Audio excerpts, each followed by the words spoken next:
बात जाती प्यारी लागे। केक कटावो पार्टी मनावो खुशियाँ घणी मनावो खुशियाँ घणी मनावो।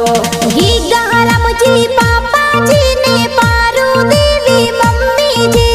मम्मी पापा तो घना हुसीला केक प्यारो खिलावे खुशियाँ घणी मनावो।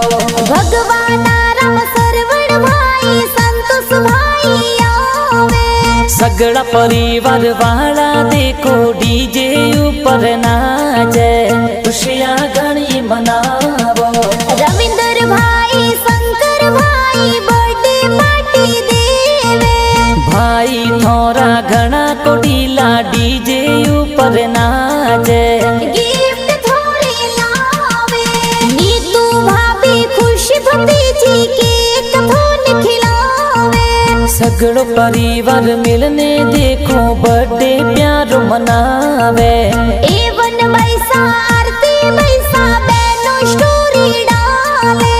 अंतरी बैसा बैन कही जे बर्थडे गिफ्ट देवे।